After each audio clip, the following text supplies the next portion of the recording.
61-2, clear takeoff, left hand. Takeoff left, this is speed 1. Left land, swim west, copy. Speed 1. Crossing 2-4. Crossing at 2-4 is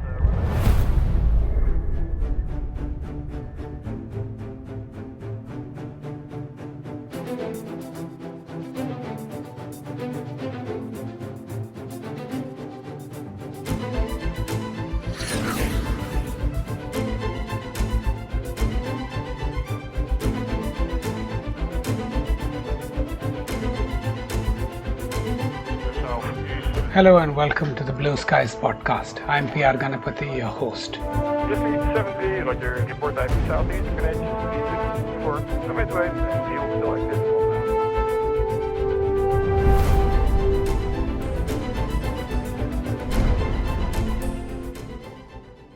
To Ambala to convert onto the NAT aircraft, and I converted on the NAT in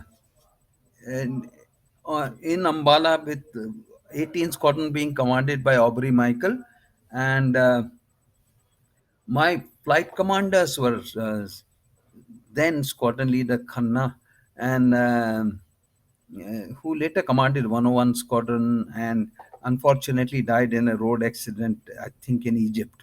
And Squad Leader D.S. Jaffa, who in 1971 was the staff officer to the chief or ADC to the chief, and went to fly in the war in 71 and got shot down, ejected, and was captured and became a POW. But these two gentlemen, they and the rest of 18 Squadron got together, and it became a NAT conversion unit for a short while, and all of us were converted onto NATs. And once we were declared fully operational by October, we arrived. In 3 months, we were given some 50, 60 hours of flying, declared fully operational on NATs, and sent to, I was posted to Pathankot in 23 Squadron, which was commanded by later Air Marshal Raghavendran, then Wing Commander Raghavendran. What is the NAT like coming from the Hunter, which is much larger, much heavier, but a very delightful aircraft to fly? Frankly, you know, the Hunter cockpit was spacious, and that was a cramped cockpit, but it was a brilliant aeroplane to fly. I mean, I have to say, it's a big toss-up, which is my favorite aeroplane, the Hunter or the Nat. Believe you me, it has to be one of them. The Nat was just another very pleasant aircraft to fly. It was pretty basic in some senses. Didn't have a rudder trimmer. You couldn't trim off the rudder. You had to come down, tell the ground crew, thoda sa ye right mein adjust karna, and he would take a little hammer and adjust it. But the aircraft flew brilliantly, and those of us who flown the NAT fell in love with it. So when we did, and let me also tell you, then by the time we finished flying or converting onto NATs and became operational, at that time I used to feel very confident that if I meet an F-86 in the sky, I'll get him. Right. Frankly, it was perhaps one is the history of what the aircraft had achieved in 65 war, and the other was just the sheer joy of flying that aeroplane. It was very, very good, very interesting aeroplane.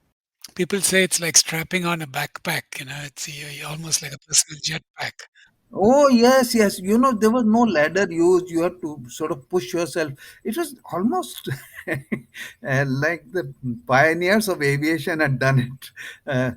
You just jumped into the cockpit. There were stories of people who were running on ORP who jumped far too fast and landed up on the other side of the NAT. Um, Actually, the seat could not be adjusted by you. The ground crew used to adjust the seat at so there was one notch down, two notches down. And I remember Roy Andrews Massey, who's the shortest fighter pilot I've ever met in my life, or I can imagine there will be. I don't believe we ever had anyone shorter than Roy Massey ever again. And he used to fly with the seat fully up, and the ground crew used to tease him when he would. Normally the armorers who used to put the seat up and down manually would know each guy's seat position. So, for example, I used to fly with two notches down, and as I walked to the aircraft, the armorer would know in advance. Okay, if this guy is gonna fly, then the seat has to be put down two notches. But when Roy Andrews Massey used to fly, the seat had to be fully up because he was, well, very very short, and I remember the armorers used to tease him every time. They would never ask us what seat position you fly in because they would know. But every time Mouse Massey would go towards the aircraft, they would insist on saying, "Sir, what seat position? What seat position do you want?" Because he was the only one Cheeky. who used to fly with the seat fully up, Right. and he would take two fingers and point skywards. He says, "Put it fully up." And it becomes a little game and a little joke between the ground crew and Roy Andrews Massey. But I have to tell you, when I joined 23 Squadron in Pathankot, uh, Pathankot was a one horse town.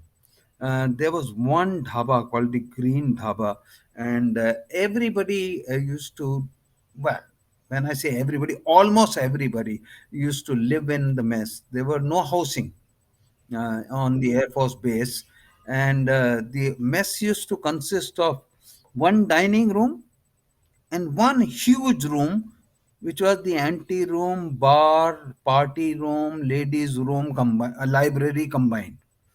Uh, and therefore, the whole station used to meet in that one room. It was a very closely knit station, and there were two Mr. Squadrons, uh, also 3 and 31, which were positioned in Pathankot. And it was great fun. It because it was virtually, for all practical purposes, a non-family station, with most of the people living in the mess. And the mess was, like I said, a small place, and we used to live in very small rooms.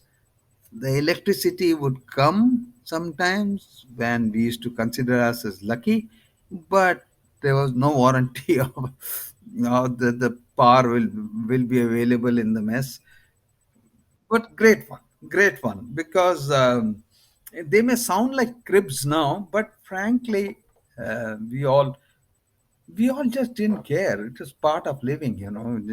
And I would suggest that socially very coherent station, because there was nowhere to go. Everybody had to come to the mess, and the whole station would meet up in that one large empty room, bar, library, ladies' room combined. Is it? Very, very interesting time. Mm. Now, so you had said, we were kind of underprepared in 65, and then, of course, there was a lot of debriefing and lessons. So, how was your training? How did your training change in the interwar No, the years? training, no, the orientation changed. The training didn't. What happened was that individually we were, that means we used to fly formations very well. But in 1965, we were training at 40,000 feet, and it didn't make any sense. Against what enemy? What we training, doing high level tactical at 40,000 feet, or starting a combat at 40,000 feet? So what happened was the orientation changed. That means we said, "Oh, the war will not take place at 40,000 feet. Let's start the combat at 15,000 feet." That is the kind of changes in thought process that came. That, okay, we will the low level emphasis on low level work increase. That if you have to avoid radar, you have to stay low.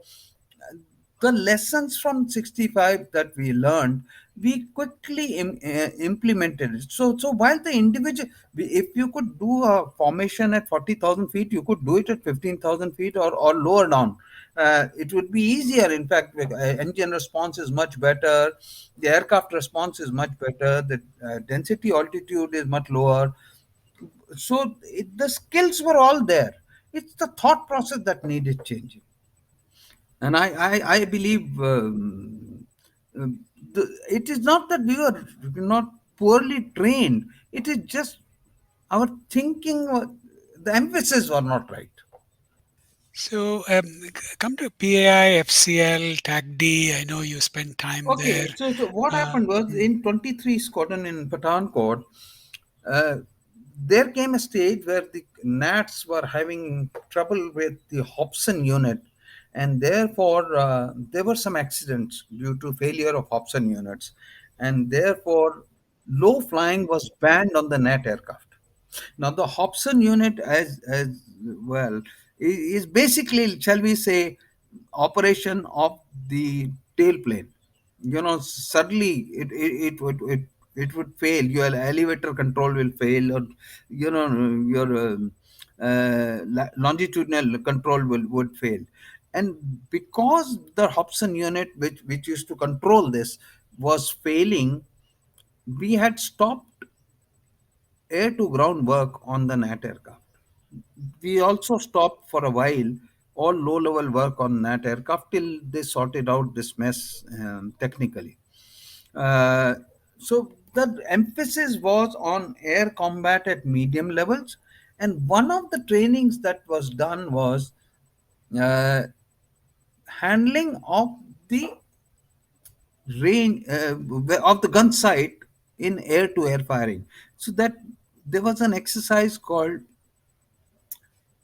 ranging and tracking. You remember you told the story of Pingo, who said, I put the paper on the cockpit and then moved it back. Right. Well, this kind of control and get to use the gun sight properly was a challenge. And today everything is automatic. Somebody will compute it for you.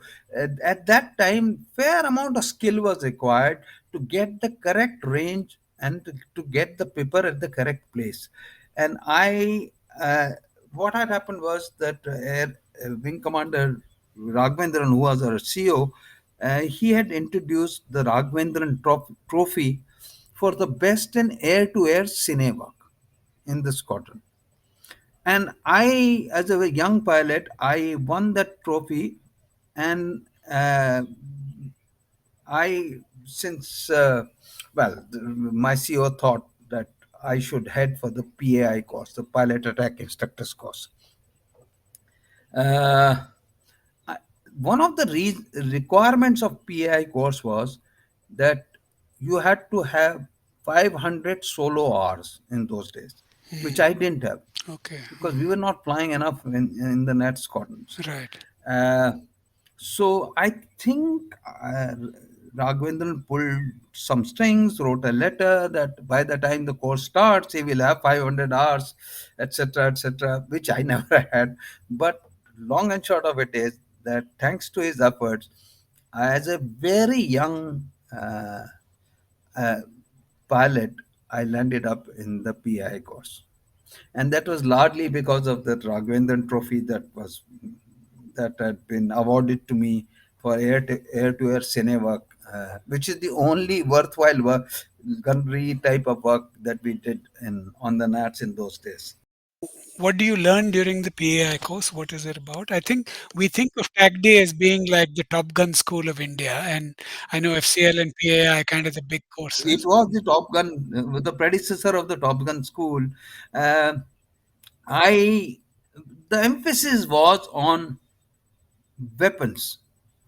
So the PI was pilot attack instructor. So not only to be able to drop the weapons accurately yourself, but to teach others.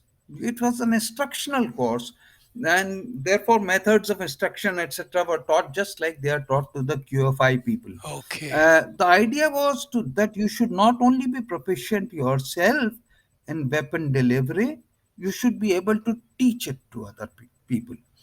And I have to say this, Guns, that I was the youngest PI in the IAF, and I had very little service. I didn't have 500 solo hours.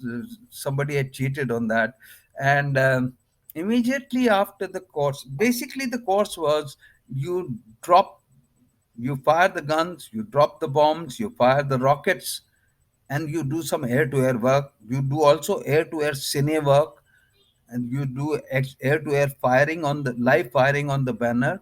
So your skills were tested in the weapon delivery, but also your skills were tested in instructing how to drop weapons to young pilots, in which you were not required not only to tell them how to do it, teach them how to do it, but also to be able to do errors and analysis, why, what is going wrong with him, how he can correct it, etc.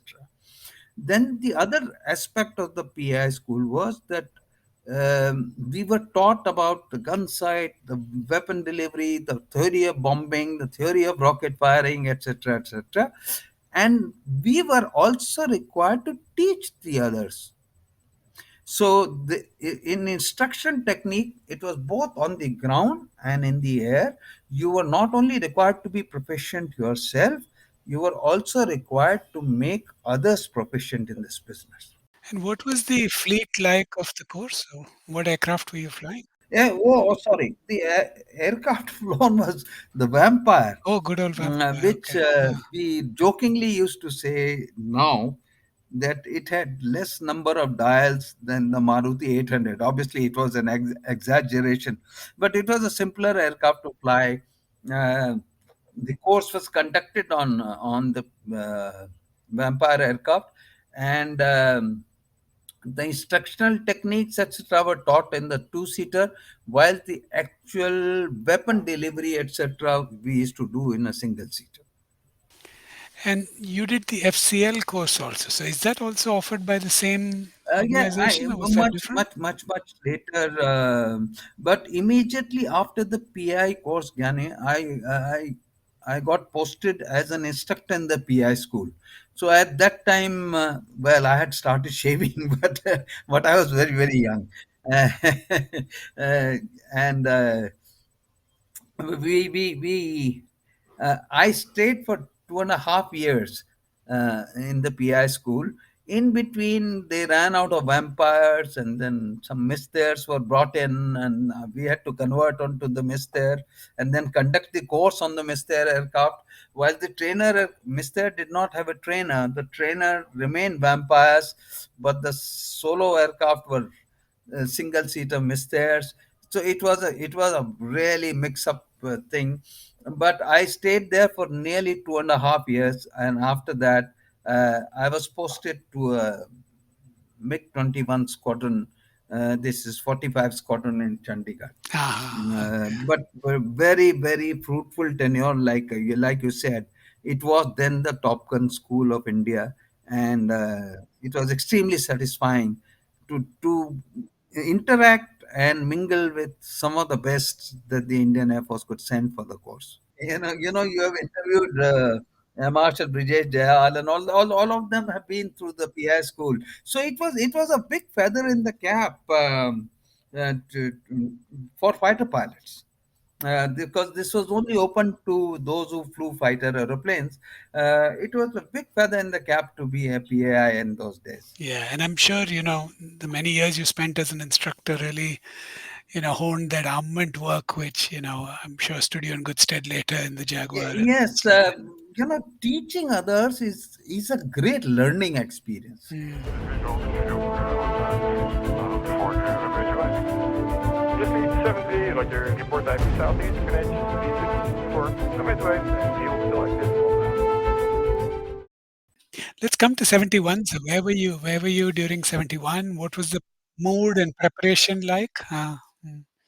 Yeah, I converted onto MiG-21s, and then got posted to 45 Squadron, which was essentially a training squadron. It was. It was a MiG-21 conversion squadron. So I quickly became, because I was a PAI, I was given a rare seat ticket, and I could instruct on the MiG-21 um, uh, because of my PAI qualification. I was not a QFI, but I was cleared to carry out dual checks, etc.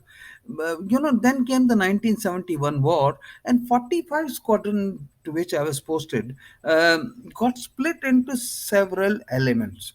We were I became part of a four aircraft detachment that was moved to Air Force Station Nal, that is Bikaner, um, in 71. And there was one element in Amritsar, and one element in Pathankot. So actually the squadron was split into three different, uh, not the best way to operate for a squadron. I mean, perhaps it suited the planners to, get air defense forces everywhere.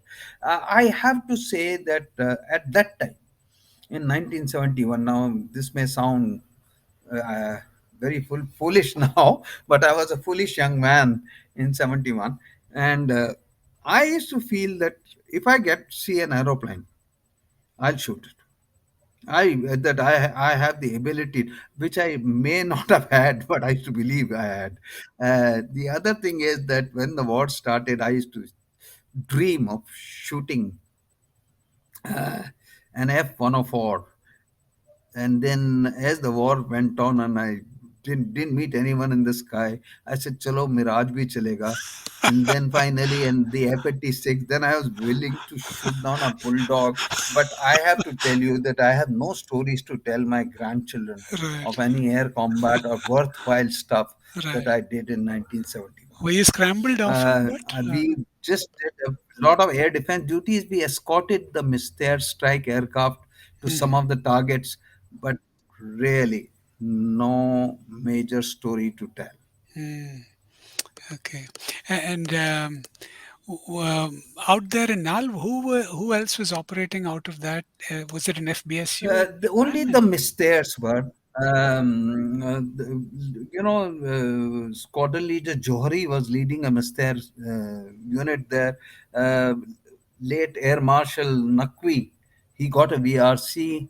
Vikram Petia, who became a POW, operated from there. Uh, th- these were the guys who were operating from the strike force, but uh, Godfrey Salins used to lead the detachment. He was a senior flight commander. He used to lead the detachment in Nal. But like I'm saying, none of us who were about seven, eight of us who were part of that detachment have many stories, exciting stories anyway, to tell about our own role in 71. Sure, sure, great. So fast forward perhaps to the Jaguar. Yeah, look, just very quickly, Gani, after 45 Squadron, I was moved when India acquired the Type 96 aircraft, which is basically a MiG-21 with the R-13 engine. Uh, uh, we were posted to number 7 Squadron, which was in Chandigarh. And at that time, there were just a few of us who were MiG qualified, and the squadron was converting from Hunters into MiG-21 and was commanded by Wing Commander R.V. Singh, better known as Kismat. Your dad was quite known to him. Yes, very dear friend. So that is why I thought I'll mention that. Um its seventh squadron was in Chandigarh, and we flew our trousers off here. New aeroplanes, any amount of availability of aircraft.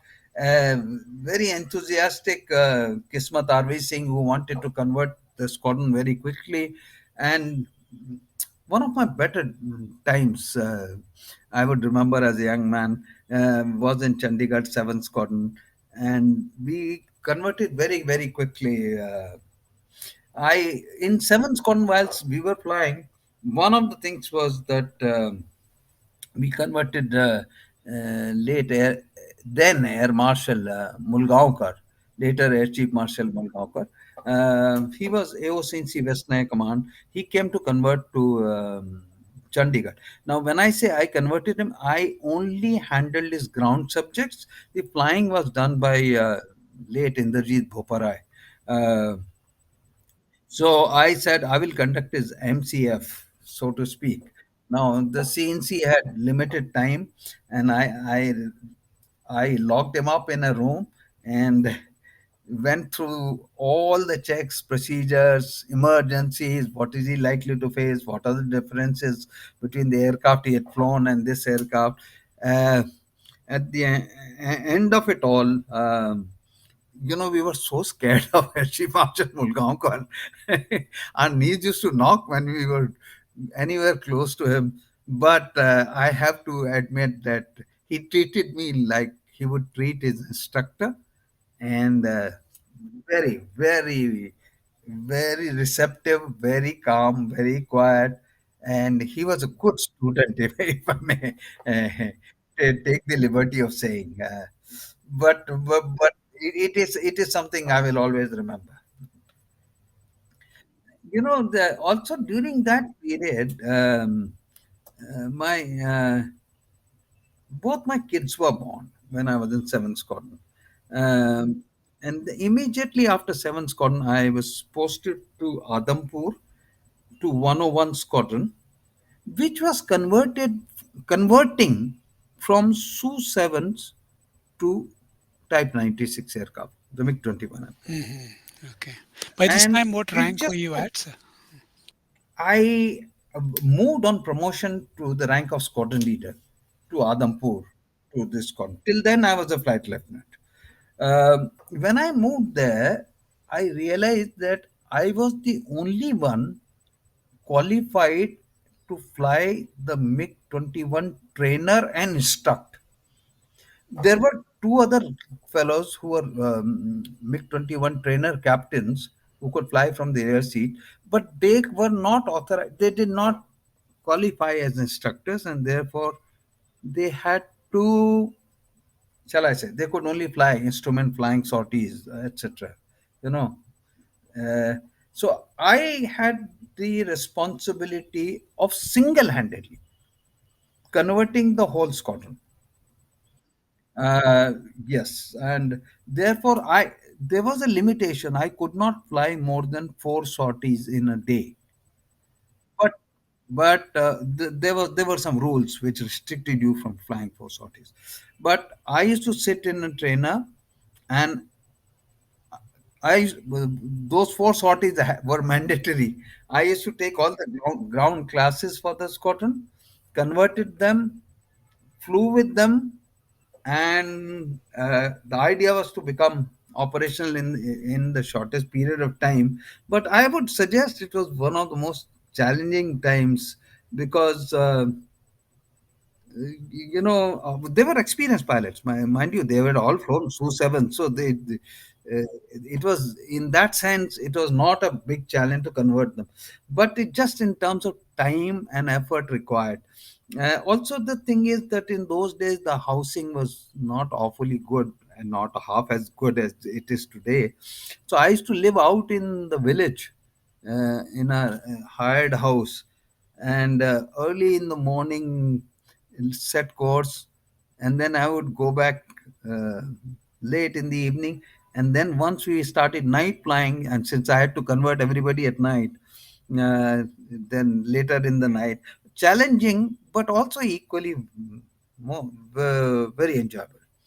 Uh, and sometime during that period, I was commended by the chief of air staff for having converted 101 squadron, and I got a signal which said I was to move to Jamnagar to undergo the fighter combat leader course. Uh, I was thrilled to bits, because although I was already a PAI, the call to attend the fighter combat leader course was most welcome. Uh, I left the family in Adampur and headed for Jamnagar, where the tag day was conducting this course. So it was the sixth FCL, sixth course, So if you can, what which I is the went for. FCL course? What does it teach? What? It is the fighter combat leader course. Shall we call it the Top Gun School of India? The TAGD is the Top Gun School of India. Whilst the PAI school was a predecessor of this, but really, this covers both air combat and the emphasis is more on air tactics, air combat tactics, but also the ground attack version. So it's a combination. It is not. It is, shall I say, PAI course plus. Um, the fighter combat leader is, may I also say that it's virtually most pilots would dream of doing this course. Uh, and all those who in recent times have seen Tom Cruise jet around in the Top Gun movie, well, this is India's Top Gun school. Right. And so you're just Uh, flying, combat missions against each other, well, different the types and mixed. TACD, correct. TACD was equipped. Well, they actually teach you modern day tactics on how to combat. The TACD does two jobs. It trains people as fighter combat leaders, fighter strike leaders, but also evaluates and evolves new tactics. So a new missile is bought somewhere in the neighborhood, they would tell you how they would evolve tactics against that. If a new weapon system is inducted within our Air Force, they will evolve tactics of how to exploit that equipment the best. So actually, it is a complete course. You do this course and you are, you learned most things that a fighter pilot should know. Um, I recall very being extremely happy. Well, we used to travel by train in those days. There was no aircraft, so getting to Jamnagar in a meter gauge train took forever. Uh, we got there, and whilst I was on the course, the thing that I need to emphasize is I was very happy, and I was very happy, and I would say I was really enjoying the course when unfortunately a cyclone struck Jamnagar. And when that cyclone struck, sometimes in September and 75, this will be. Or is it? It could be September, October, 75. Um, it was howling winds of 100 kilometers an hour. Uh, And what happened was some hangar roofs fell, some aircraft got damaged, some 7, 8 MiG 21s of TAC D were damaged, or 7, 8 aircraft were damaged. Um, the wide destruction, large scale destruction. So from totally an aside, remember that when the cyclone hit us, uh, late Tushar Sen and I were locked into a room. We had to close all doors, windows because there were howling winds. And at 3 o'clock in the afternoon, it was pitch dark. The clouds had come and covered every area, heavy rain, howling winds, and I remember that there was no electricity. So Tushar Sen and I had taken out a the cap of the cherry blossom boot polish, put hair oil in that cap, and then we tore our pillows. And in those days the pillows were stuffed with cotton, and then we made a wick out of that cotton, and we put it in that oil in that boot polish cap. And since we were smokers and we had matchsticks with us, we lit it. So therefore we got some light in the room, but we were unable to open the doors and the windows for several hours till the storm passed away, and it caused large scale damage. The power lines were uprooted. The power Pillars had dropped, the trees were uprooted, and it was vast scale damage.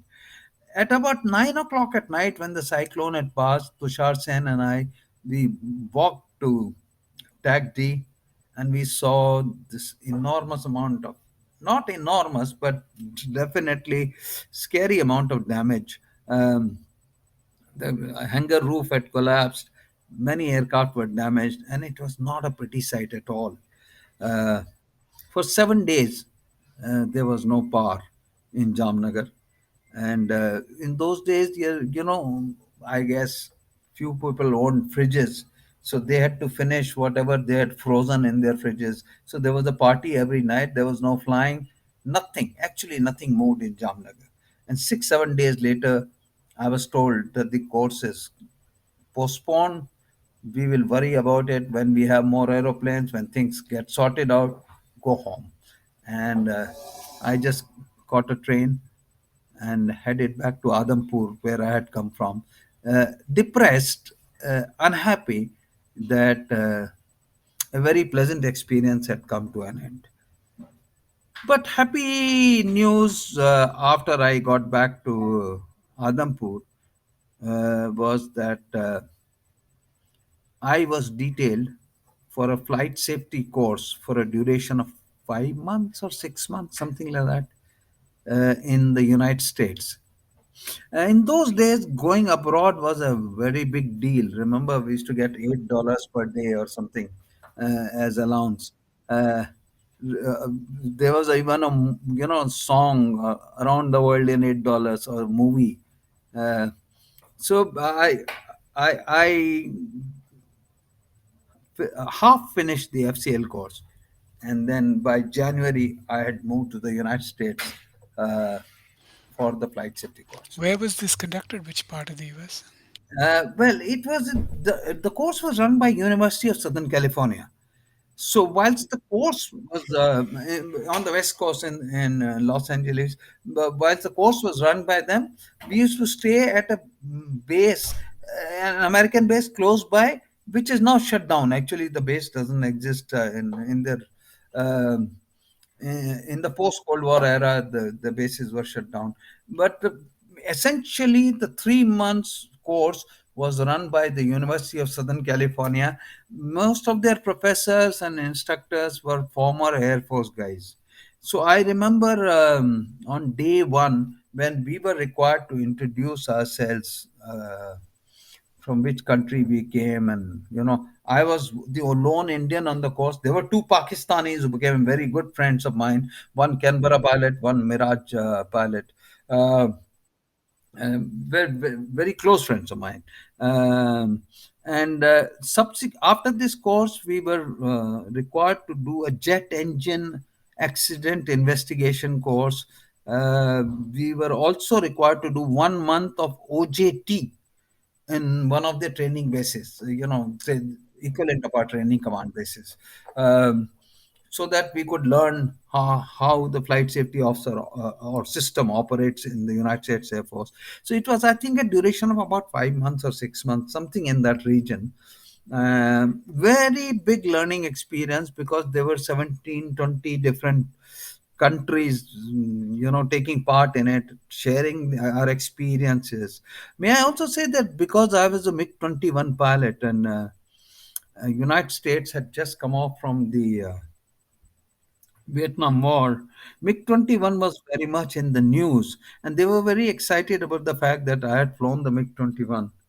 And I was flown in one of their aircraft to Nellis Air Force Base, and I spoke to their aggressor squadrons about flying a MiG-21, what it was like, what I felt like. They had questions, like it was like actually a couple of fighter pilots, you know, uh, discussing, and so there was nothing secret that I could tell them about MiG-21. Incidentally, they already had, I think, They had MiG-21s a few, in yeah. their. Right. So they knew all about it. but they just wanted to chat with somebody who had flown the MiG-21 and what they could do about it. Mm, Interesting okay. visit there. What did you learn during that course, and how did you apply that when you came Well, back? I basically the emphasis on was two things. One is on how to inculcate flight safety. Firstly, incidentally, they used to insist that it was a safety course. This is safety is an attitude. Was it the emphasis of everybody? The safety is an attitude. Flight safety is only specific because we are dealing with the Air Force. But as far as the University of Southern California was concerned, is how you handle a kitchen knife. This is that is safety. How you teach a child how to hold a knife is safety. So safety is an approach, an attitude of mind, and the entire focus was on how to a change our attitudes towards safety, and b how we can sell safety to the rest of the people. Very interesting. Some of the best brains in the system were teaching us. I have to share one or two instances. Uh, uh, you know, for example, on the day one when we were to introduce ourselves, the staff was introducing themselves. And one of the guys, professors, got up and said, uh, 25 years of service in the Air Force. Not a single accident to my name. That is because when I had 6.5 hours of flying, they threw me out of flying.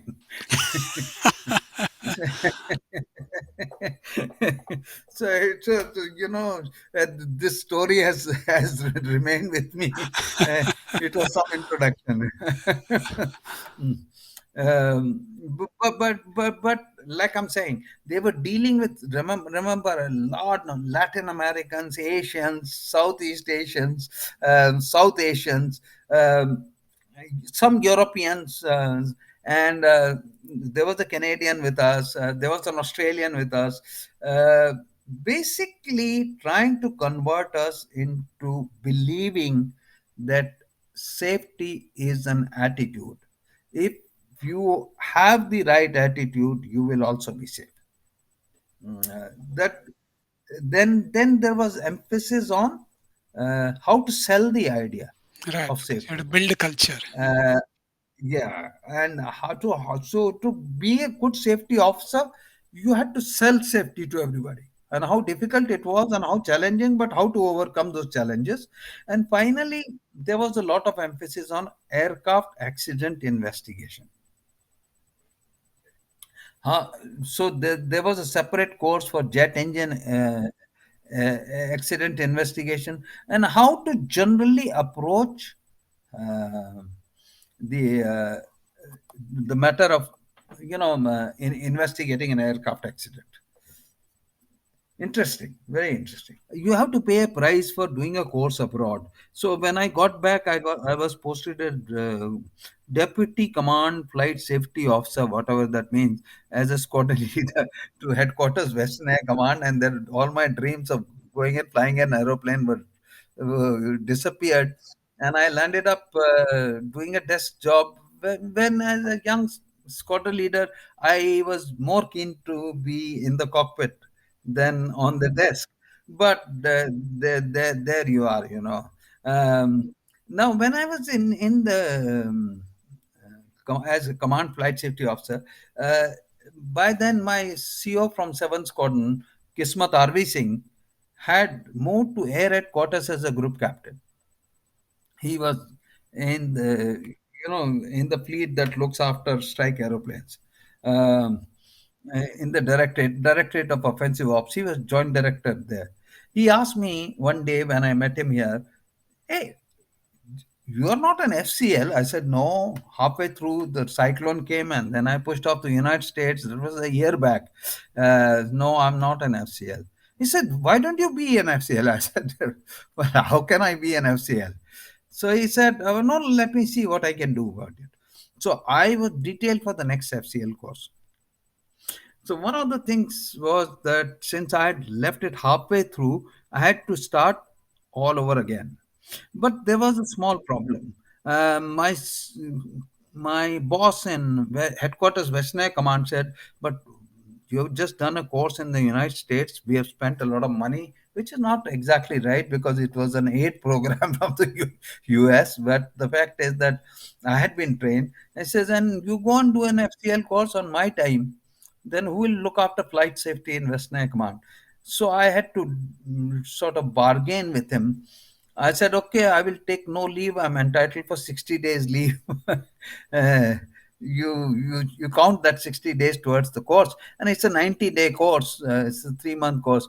I'm only seeking 1 month off. So I said, "You sure you won't take leave?" I said, "No, I'm foregoing my leave for the year, and let me do the course." And he was kind enough to let me go. So I went there. Uh, I landed up in Jamnagar to do the course. By then, Denzel Keeler had taken over the Tag Day. He was the commandant of Tag Day, and very interesting because by then Tag Day itself had changed and evolved a lot in that 1 year. There was a lot more emphasis on ground subjects, on ground training, on being good, not only good leaders but good instructors. Um, and I think it had become better, more professional, etc. So whatever, roughly 3 months of training I did as an FCL student, and at the end of it all, I'm very happy to report uh, got the Cham Sataji sort of honor, and uh, then I was informed that I'll get posted to Tag D on the staff. So I said, "We'll see." But by the time I got back to Delhi and Western Air Command, where I was posted, uh, I think within a week after my posting, or rather returned to Delhi, I got a posting order which posted me to DASI, Directorate of Air Staff Inspection. So as soon as I had finished my FCL course, I had to give up. So all the foregoing annual leave etc. were not required because then I was working for another boss. Moved to air headquarters and 2.5, well, little about 2 years.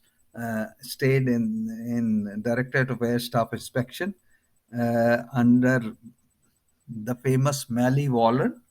And this is when I was informed that I had been selected for Jaguar training. Visual to before noon eventually. Just need 70, like your report IP southeast, finish, speed 54, come midway, and yield selected. Well, folks, that's all we have time for this week. Join us again next week. In the meantime, sign up for updates at blueskiespodcast.com. There you'll find links to follow us on Twitter, Facebook, and Instagram. You can also write to us with your comments, questions, suggestions, and feedback from the website or to blueskies@prganapati.com. Subscribe to the podcast on any podcasting platform such as Stitcher, Google Podcasts, Spotify, Apple Podcasts, and even on YouTube. If you like what you heard, share it with your friends, give us a rating in your favorite podcasting app, and write us a review. It will help other people find us. I want to give my thanks to Saurav Chordia for our logo and Prithvik for the music. I want to reiterate that all the views expressed here are personal, and this podcast has not been approved by or reviewed by the Air Force, Ministry of Defense, or any branch of the government. In the meantime, stay safe and Jai Hind.